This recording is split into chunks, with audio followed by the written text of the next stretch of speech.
자, 오늘 하나님의 말씀을 함께 나누겠습니다. 여름 수양회 때 우리가 회복과 부흥을 하나님 앞에 기도하면서 여러 가지 많은 말씀을 나누면서 우리가 정말 성경을 공부하자, 그리고 또 열심히 찬양하자, 또 하나님 앞에 온전히 드리자, 또 하나님 앞에 온전히 전도하고 복음을 선포하자, 여러 가지 말씀을 나누었습니다. 오늘은 세 번째로 복음을 증거하는 그런 말씀의 주제로 함께 은혜를 나누고자 합니다. 오늘 우리가 읽었던 이 본문의 말씀은 예수님께서 제자들에게 마지막 주신 지상 명령이에요. 여러분, 부모님 만나고 돌아오면 부모님이 항상 떠나는 자식들에게 당부의 말을 하잖아요. 건강해라, 그리고 직장에서 열심히 일해라, 그리고 신앙생활 열심히 해라, 주의를 잘 지켜라, 또 사명 잘 감당해라, 여러 가지 말씀이 있겠죠. 예수님께서 이제 제자들을 남겨두고 이제 감람산에 오르셨습니다. 예수님이 이 땅에 제자들과 함께 40일을 머물면서 이제 감람산에 오르고 이제 승천하실 그때가 되었던 거예요. 그래서 예수님께서 남아있는 제자들에게 당부의 말씀을 하고 계시는 오늘의 이 본문의 말씀이 바로 지상 명령이라고 하는 이 부분입니다. 여러분, 상상해 보십시오. 예수님께서 부활하셔서 40일 동안 제자와 함께 머무면서 천국의 비밀을 얼마나 많이 알려주셨겠습니까? 하늘에 오르실 때가 되어 감람산 위에 이제 예수님이 이제 마지막 제자들에게, 남아있을 마지막 제자들에게 예수님 없는 너의 생애를 이제 이렇게 살아라 라는 말씀으로 예수님께서 당부의 말씀을 해주고 계시는 거죠. 예수님 없이 살아가야 하지만 너희는 예수님을 위해 살아가야 한다, 그렇게 말씀하면서 오늘 예수님께서 이 지상 명령 28장의 내용을 오늘 우리에게 주고자 하시는 것입니다. 여러분, 이 지상 명령은 일부 성도가 지켜야 될 걸까요? 아니면 신앙생활을 아주 잘하는 좀 하이 레벨에 있는 장로님이나 기도 열심히 하는 권사님이나 그리고 사역 열심히 하는 많은 집사님들이 전유물로 해야 될 일일까요? 그렇지 않습니다. 지상 사명은 하나님께로부터 부름받은 모든 백성이 감당해야 할 하나님의 사명인 줄로 믿습니다. 그래서 이 말씀을 내게 주시는 말씀으로 받고 여러분 순종하며 하나님이 주시는 그 복을 누리는 저와 여러분 되시기를 주의 이름으로 축복합니다. 그리하여서 주님 만날 때 잘하였다 충성된 종아, 네가 지상 명령을 잘 수행하였기에 내가 이러한 상을 너에게 주노라. 여러분, 이러한 축복의 은혜가 있기를 주의 이름으로 축복합니다. 아멘. 오늘 본문의 배경을 좀 살펴보면 19절의 말씀 보십시오. 그러므로 너희는 가서 모든 민족을 제자를 삼아 아버지와 아들과 성령의 이름으로 세례를 주고 내가 너에게 분부한 모든 것을 가르쳐주게 하라. 자주 반복했던 말씀이지만 여기는 네 가지의 동사가 나오죠. 자, 가라, 제자를 삼으라, 그리고 세례를 베풀어라, 그리고 가르쳐라. 그런데 세 가지는요 동사처럼 보이긴 하지만 분사로 기록되어 있고요, 온전한 동사는 딱 한 가지입니다. 그게 과연 뭘까? 온전한 동사는 바로 제자를 삼으라 라는 말입니다. 여러분, 제자라는 게 뭘까요? 누군가에게 배워서 따르게 하는 그런 사람들, 그게 바로 제자입니다. 그러니 예수님을 따르게 하는 사람들로 만드는 것, 그것이 바로 제자인 거예요. 여러분이 예수님을 따르는 자라면 여러분은 제자입니다. 제자를 삼으라 라는 것은 여러분으로 하여금 누군가가 예수님을 따르게 된다면 여러분의 제자를 삼는 일을 감당하는 것이 될 것입니다. 자, 그러면 방법은 뭐예요? 세례를 베풀고 가르쳐라 라는 말씀이에요. 여러분, 세례를 베풀다 안에는요 여러 가지 의미가 내포되어 있습니다. 여러분, 예수님을 소개받고 예수님께로 가까이 나아가면 내 마음속에 복음이 들어오면 뭐가 생겨요? 내 마음에 죄가 보이잖아요. 그러면 회개가 나오게 되고 주님 앞에 죄사함의 은총을 받고 난 이후에 하나님이 보내주신 예수 그리스도가 나의 구세주이십니다 라는 것을 고백해야만 세례를 받을 수 있는 거예요. 그래서 너희는 가서 세례를 받으라, 또한 세례를 베풀라 라는 이 말씀은 가서 세례를 베푼다 안에 우리가 예수님을 영접하고 하나님의 아들 되심을 고백하는 것이 포함되어 있는 거예요. 그렇죠? 그래서 지상 명령에는 세례를 베풀고 가르쳐서 제자를 만들라라는 것이 바로 예수 그리스도의 지상 명령이라는 것을 우리가 기억해야 합니다. 자, 그렇다면 예수님께서 가라라는 이 명령은 과연 어떠한 것일까? 예수님 마지막 본 곳은 바로 감람산입니다. 제자들이 40일 동안 예수님과 동고동락하면서 예수님을 떠나보내고 싶지 않으셨을 거예요. 그러나 예수님께서는 내 없는 너의 땅에 다시 돌아가라, 그리고 나를 위해 살아라 라는 명령을 해주십니다. 너희는 내가 올라간 하늘만 쳐다보지 말고 너희가 있어야 할 곳으로 다시 내려가라. 이게 바로 가라 라는 명령이에요. 우리가 하나님을 바라보고 하나님께 예배하고 있다면 우리는 반드시 가야 합니다. 어디로 갑니까? 세상으로 나아가야 하는 것입니다. 내가 서 있는 곳으로 가야 하는 것입니다. 그래서 가라라는 이 명령이 꼭 해외 선교만을 의미하는 것이 아니고 내가 서 있는 그 현장이 곧 나의 사역지가 된다라고 몇 번 반복해서 말씀을 드렸던 것 같아요. 그래서 전도도 마찬가지고 선교도 마찬가지고 이것을 우리가 하는 것은 지상 명령에 가라라는 그 명령에 순종하는 격이 되어지는 거예요. 자, 가십시오. 어디로 가야 합니까? 내 삶의 터전으로 가는 거예요. 직장으로, 학원으로, 그리고 나의 가정으로. 우리 부모님이 믿지 않으신다면 부모님의 집으로 가라라는 그 명령을 오늘 우리에게 해주고 계시는 겁니다. 교회에서 전도합시다 그러면 많은 분들이 굉장히 당혹스러워합니다. 지난 우리 여름에도 우리 장로님이 워낙 열정이 넘치셔가지고 우리 전도합시다. 어디서요? 저기 을왕리인가요? 거기 어디였죠? 오이도 가자 그랬더니 거기서 전도지를 그냥 들려주고 그냥 띠를 띄우고 아니, 강서구에 사는 열림원 교회 성도가 오이도에 와서 전도하는 게 웬 말입니까? 그런데 가서 전도하니 얼마나 행복하고 또 좋습니까? 여러분, 가라라고 하는 이 명령을 우리가 듣게 되면 목사님, 전도하면 뭐 행복한가요? 전도는 어려운 거 아닌가요? 라는 생각이 먼저 들어가요.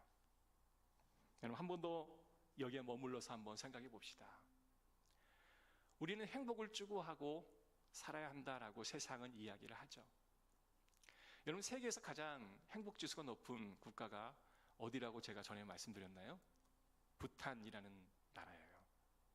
이 부탄이라는 나라가 행복지수가 1위였대요. 근데 그들이 그 삶을 한번 봤더니요, 국민 GDP가 51불, 그러니까 거의 6만 원이 채 안 되는 거예요. 어마어마하죠. 그리고 문맹률이 너무 높아서 글을 사람들이 잘 몰라요. 그러니까 사람들이 이게 생각했어요. 아, 돈 없고 가진 게 없으니 행복하다라는 말을 참 많이 하는구나 라는 접근을 했습니다. 근데 이 부탄이라는 도시가요, 나라가 이제 왕을 아주 잘 만났던 것 같아요. 1, 2, 3, 4, 5대째 왕이 나라를 잘 다스려서요, 2000년대에 들어와서는요, 무려 3,000불로 그 돈이 올랐대요. GDP가. 그러니까 엄청난 성장을 한 거죠. 한 30배가 아니죠, 한 60배나 올랐을까요? 우리 한국의 1960년도에 비하고 2022년에 지금을 보면 비교가 안 되지 않습니까? 그런데 2010년도에 부탄의 행복지수를 딱 조사해 봤더니 56이더래요. 그리고 2020년 최근에 들어와서 다시 부탄의 그 행복 순위를 매겨봤더니요, 100위가 넘더라는 거예요. 이 행복지수는 누가 정하는 거예요? 국민들이 정하는 겁니다. 사람들에게 당신 행복하세요? 라는 질문에 예, 행복합니다. 어떻게 행복하십니까? 이래서 나는 행복합니다. 이러한 표를 많이 받은 국가일수록 행복지수가 높은 거예요. 그런데 그 나라가 굉장히 문맹률도 낮아졌고요. 그리고 연소득도 굉장히 높아졌었습니다. 근데 왜 이들은 행복을 느끼지 못하는 걸까? 여러분, 세상은 우리 보고 행복해야 돼, 너는 행복하게 살아야 돼 라고 가르칩니다. 딸자식 결혼하고 아들 장가 보낼 때도 행복해라 라는 말을 꼭 빠짐없이 부모들은 해주는 것만 같아요. 우리가 많이 배우고 많이 가지면 행복할 거다라고 생각을 하는 것 같습니다. 세상 사람들의 삶의 목적이 행복을 위해 살아가기 때문에 이렇게 이야기하는 것 같아요. 자, 그런데요, 복음은요, 우리가 믿고 있는 이 신앙은요, 결코 인간의 행복을 최우선으로 하지 않는 것 같아요. 성경의 말씀을 잘 살펴보면 정말 복음대로 살아갔던 사람들이 우리의 인간적인 관점으로 봤을 때는 그다지 행복해 보이지 않았던 것 같아요. 행복해 보이지 않았던 사람들을 우리는 매일매일 듣고 신앙생활을 하고 있죠. 그런데요, 우리는 행복하다, 또한 행복해야 돼 라고 이야기를 합니다. 여러분, 이 차이가 과연 뭘까? 이사야 61장의 말씀으로 제가 한번 넘어가 볼게요. 이사야 61장의 말씀은요, 이스라엘 백성들이 바벨론 포로로 끌려갔던 그 장면이 기록되어 있습니다. 그들이 그곳에서 전혀 낯선 도시, 낯선 나라, 낯선 지도자, 그리고 이방인들에게 지배를 받는 그런 노예의 삶을 살아가고 있는 그 현실이 너무 버거웠던 거예요. 그래서 그들은 진정한 하나님의 말씀으로 돌아가고 싶어 회개를 합니다. 그리고 바벨론 포로로 끌려왔던 그 모든 지난 날을 생각하며 이제 더 이상 우리는 이렇게 살지 말자, 하나님께 예배드리며 살아가자 라는 각오를 하고 그들은 하나님을 실망시켜 드리지 않기 위해 예배하는 삶을 살아가기를 작정합니다. 그러나 그들에게는 성전이 없었어요. 예배를 드릴 만한 장소가 없었습니다. 그래서 그들이 모인 곳이 어디였냐? 바벨론 강가에 옹기종기 모여 앉아, 누가 모이라 한 것도 아니고 누가 가라 한 것도 아닌데 그들은 335 안식일이 되면 그 강가로 모여 함께 찬양하고, 누군가가 리더가 되어서 말씀을 전하면 또 누군가는 찬양을 인도하고, 또 누군가는 하나님 앞에 기도문을 올리고, 또 누군가는 함께 교제하고 떡을 떼면서 온전한 하나님께 예배를 올려드리는 그런 무브먼트, 운동들이 일어나기 시작했던 거죠. 그런 삶이 반복되자 하나님께서 다시 그들을 회복시켜 주시고 바로 이스라엘로 다시 포로 귀환을 하게 되잖아요. 근데 그들이 가서 가장 먼저 한 게 뭔지 아십니까? 성전을 짓는 것이었어요. 여러분, 스룹바벨 성전 기억하시나요? 다윗이 지었던 솔로몬의 성전, 사실 솔로몬이 짓긴 지었으나 모든 재료와 모든 것을 다 준비했던 것은 다윗이 했기에 저희는 솔로몬의 성전이지만 다윗의 성전이라고도 부르지 않겠습니까? 그 다윗의 성전에 비하면 이 스룹바벨 성전은 너무나 초라하고 보잘것없는 성전이었지만 그들은 강가에서 옹기종기 모여 하나님 앞에 예배드리는 그 과거를 떠올리며 하나님 앞에 감격의 예배를 올려드리고 있었던 것을 바라보게 됩니다. 바벨론 강가에 비하면 그 성전이 얼마나 아름다운 예배당이었을까 우리는 상상해 볼 수가 있는 거죠. 그래서 자신들이 회개하고 돌아와 하나님께서 허락해 주신 그 스룹바벨 성전을 짓고 나서 선포한 말씀 중에 하나가 이사야 61장 1절과 3절의 말씀이에요. 제가 한번 읽어드릴게요. 주 여호와의 영이 내게 내리셨으니 이는 여호와께서 내게 기름을 부으사 가난한 자에게 아름다운 소식을 전하게 하려 하심이라. 나를 보내사 마음이 상한 자를 고치며 포로된 자에게 자유를, 갇힌 자에게 노임을 선포하며. 여기에 기록되어 있는 한 단어를 주목해 보시기를 바라요. 포로된 자에게 자유를, 갇힌 자에게 노임을. 여러분 마음에 와닿지 않습니까? 이들이 실제로 그걸 체험해 봤기에 포로된 자의 아픔을 알았고 또한 갇힌 자의 고통을 그들이 경험해 보았기 때문에 바벨론에 끌려와서 예배하고 싶었지만 마땅히 예배드릴 장소가 없어서 바벨론 강가에 모여 예루살렘을 바라보고 눈물 지으며 하나님 앞에 고백하며 내게 다시 한번 기회를 주신다면 내가 하나님을 진정으로 예배하며 하나님의 말씀대로 살겠습니다 각오했던 그러한 곳이 바로 바벨론 강가, 그리고 이스라엘 백성들의 고백이었다라는 것입니다. 여기 보면 주 여호와의 영이 내게 임하셨으니 이는 여호와께서 내게 기름을 부으사 가난한 자에게 아름다운 소식을 뭐한다? 전하게 하려 하심이라. 할렐루야. 우리 인생 가운데 살다 보면 바벨론 포로와 같은 그 어려움을 경험할 때가 꽤 많습니다. 하나님을 온전히 예배하고 싶지만 예배할 수 없는 그런 상황이 내게 주어집니다. 그래서 그 바벨론 강둑에 모여 하나님 앞에 목 놓아 울고 기도할 때, 여러분 그때가 바로 내가 마음이 가장 가난해질 때다라는 말씀이에요. 그런데 복음은 언제 전하냐? 내 마음이 가장 가난해질 때 복음이 선포되더라는 거죠. 사랑하는 성도 여러분,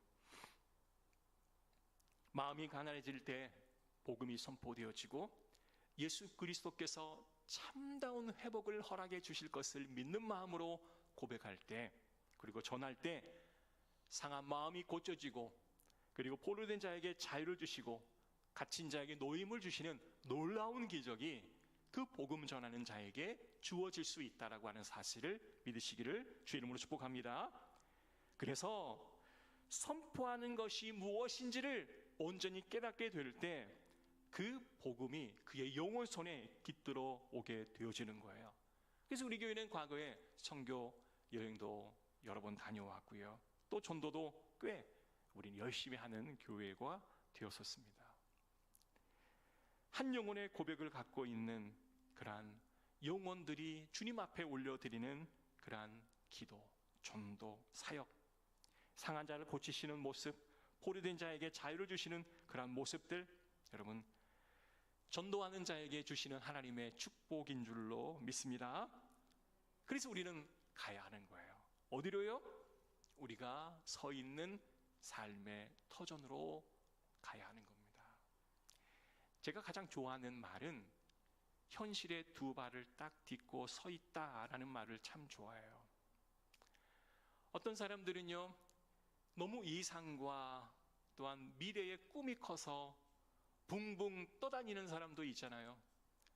그러나 우리의 두 발이 현실에 딱 붙어 있지 아니하면 우리는 현실을 살아낼 수가 없게 되어지는 거죠.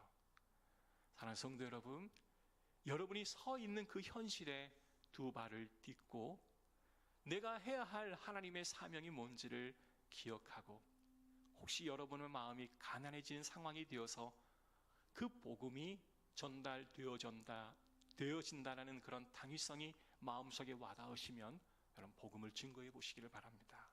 그러면 놀라운 역사, 놀라운 회복의 역사가 여러분을 통해 나타나게 될 줄로 믿습니다. 그래서 사도행전 14장의 말씀 보면 안디옥 교회에 하나님의 성령이 강하게 임하였을 때에 몇몇 사람들이 특별히 복음을 증거하는데 특별한 교육을 받게 되었습니다.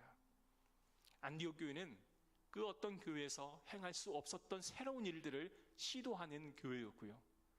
그리고 하나님의 복음을 증거하는데 헌신된 자들은 자신의 안위를 뒤로 한 채 하나님의 복음의 제1우선순위를 두고 나아갔던 사람들이었습니다. 다양한 계층의 사람들이 있었지만 훈련받기를 게을리하지 않고, 또한 그들은 하나님의 복음이 선포되어지거나 명령이 선포되어지면 즉각적으로 순종하는 주의 백성들이 되었던 거죠. 그 중에 사도 바울과 바나바가 하나님 명령에 순종하여 전 세계에 복음을 증거하기 위하여 떠나지 않습니까? 여러분, 그렇다면 사도 바울과 바나바가 복음의 제1선에 나아갔을 때에 그들에게는 어떠한 축복이 있었을까요? 자, 전도하면 어떠한 일이 일어나는지 우리가 복을 한번, 어떤 복을 받는지 한번 봅시다. 사도행전 14장 8절에 보면 이런 말씀이 있어요. 루스드라에 발을 쓰지 못한 한 사람이 앉아 있는데 나면서 걷지 못하게 되어 걸어본 적이 없는 자더라. 의사였던 누가가 그 현장에 있어서 정확히 진단을 한 거예요. 이 사람은 나면서 한 번도 자기의 힘으로 걸어본 자가 없었던 자다. 이렇게 진단을 확실하게 내리는 겁니다. 자, 여러분, 하나님 말씀은 능력이 있죠. 홍해를 가르기도 하시고 말씀으로 온 우주와 만물을 창조하신 분이 바로 하나님이십니다. 불가능한 것이 있다 할지라도 예수 그리스도의 복음이 증거되어지기만 하면 여러분, 불가능한 게 없어요. 다 이루어지는 것이죠. 여러분, 믿으십니까? 여러분, 절대로 믿지 않을 것 같은 사람이 있다고 한번 예를 들어 봅시다. 에이, 뭐 그 사람이 예수를 믿는다면 제가 내 손에 장을 찢겠습니다. 그 사람은 너무 이성적인 사람이라 이해가 되지 않으면 도무지 믿으려 하지 않아요. 여러분, 천만에요. 복음이 들어가면 하나님께서 불가능한 것이 없도록 하나님께서 역사하여 주십니다. 여러분, 이러한 소리 들으셨어요? 99도의 물은 끓지 않고 100도가 되었을 때 물은 끓는 거예요. 우리가 아무리 많은 노력을 해도 안 되어지는 그런 상황의 사람이라 할지라도 하나님의 때가 되면 하나님께서 물을 끓게 하신 것처럼 그도 복음을 받아들이게 될 줄로 믿습니다. 여러분, 14장 9절 10절의 말씀 보니까 전도를 하니 어떠한 일이 발생을 한가?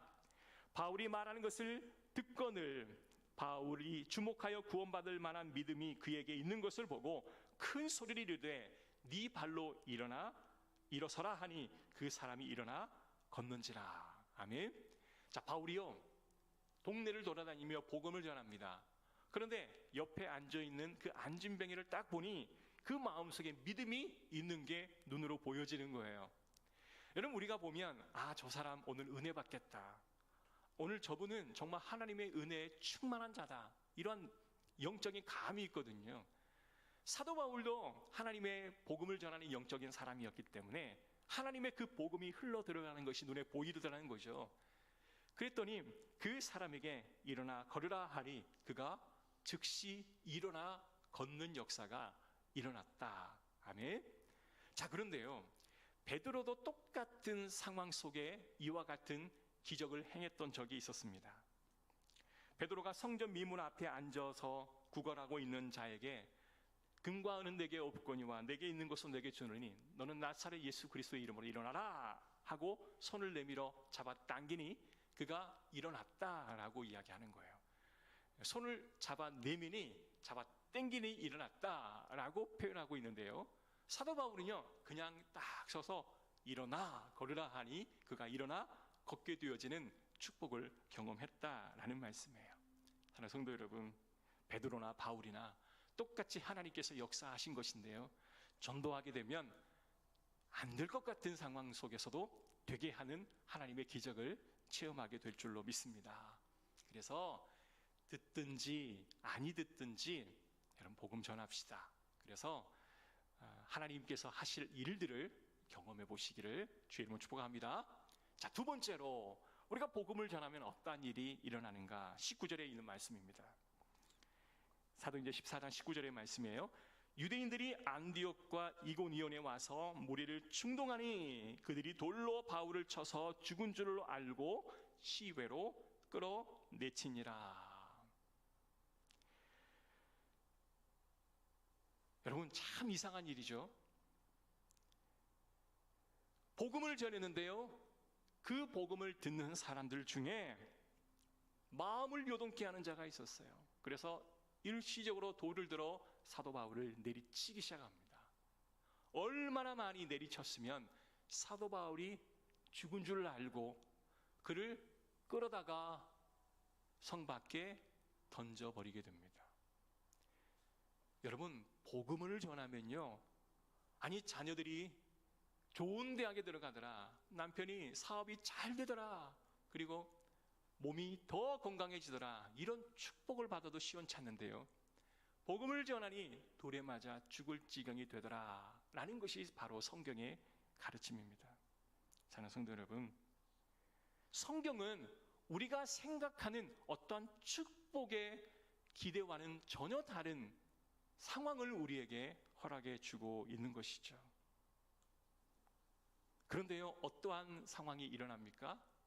하나님께서 그에게 역사하셔서요, 그가 그 간밤에 주님께 찾아와서 그를 다시 일으켜 세워주시고 다시 성 안으로 들어가서 그 다음날 바나바와 함께 더베로 60km를 걸어 갔더라 라고 기록이 되어집니다. 여러분, 놀랍지 않습니까? 얼마나 많이 맞아 죽을 지경이 된 자가 다시 어떠한 힘이 주어졌길래, 어떤 하나님의 권능이 그에게 임했길래 그가 벌떡 일어나 그 성 안으로 다시 들어가 또 다음 날 다음 사역지로 가게 되었는가? 바울은 성한 몸으로 사역지를 옮겨본 적이 한 번도 없었어요. 사도 바울은 몸에 난 상처가 있든지 마음에 난 상처가 있든지 아무튼 온갖 상처를 안고 또 다음 사역지로 옮겨가면서도 하나님의 일을 감당했더라라는 거예요. 사랑하는 성도 여러분, 복음 전하고 주의 사역 감당할 때 여러분에게 찾아오는 고통을 하나님의 징계라 여기지 마시고 그것이 바로 하나님의 축복임을 믿으시기를 주의 이름으로 축복합니다. 자, 그런데요, 성령이 임하여 하나님의 권능이 임하는 것을 체험하는 자는요, 이상하게 일어날 힘이 생겨요. 이상하게 누가 끌어주지도 않았고 누가 밀어주지도 않았는데 성령께서 다시 일어나게 하시는 거예요. 그래서 다음 사역지로 가게 하시는 거예요. 세상에 눌려 실패한 인생은 일어날 힘조차 없지만 성령께서 주시는 은혜를 덧입는 사람은 일어나 다시 솟게 되고 다시 나아가는 역사가 있게 되어짐을 여러분 믿으시기 바랍니다.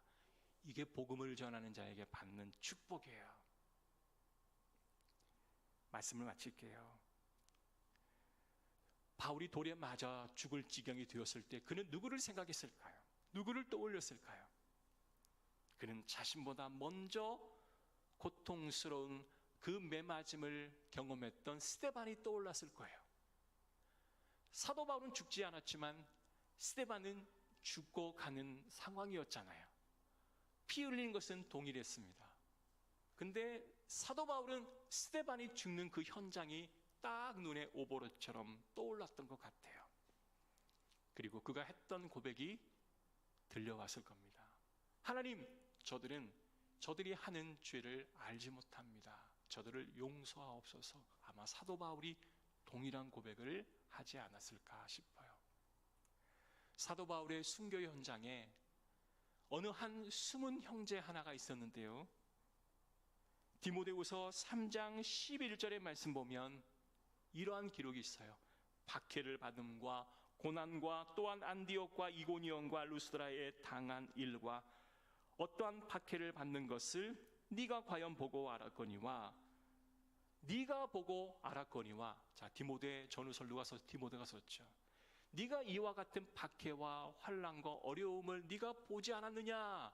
이 말은 그 사도 바울의 그 순교의 현장, 고통의 현장을 누가 봤어요? 어린 10대의 디모데가 보고 난 이후에 그도 동일한 그 길을 걸어갔던 거죠. 어느 신학자는 이렇게 말합니다. 사도 바울이 걸어간 그 길은 토끼가 피를 흘리며 하얀 눈 위를 걸어가는 발자취를 보는 것과 같다. 사도 바울이 흘린 그 피는 유럽의 하얀 눈 위에 피 흘리며 걸어가는 발자국을 보는 것과 같다라고 말했던 거죠. 우리가 전도하고 사역을 집중하고 열심히 하는 그 모습을 누가 볼까요? 우리의 다음 세대가 보고 배우고 우리와 같이 사역하게 될 것입니다. 그래서 오늘 우리는 전도하고 사역해야 합니다. 그러한 은혜가 우리 다음 세대까지 이어지시기를 주의 이름으로 축복하고요. 이번 우리 한영원 초청주일에 모든 성도들이 동참하여 함께 전도하고 힘쓰는 그런 두 달이 되시기를 주의 이름으로 축복합니다. 기도하겠습니다.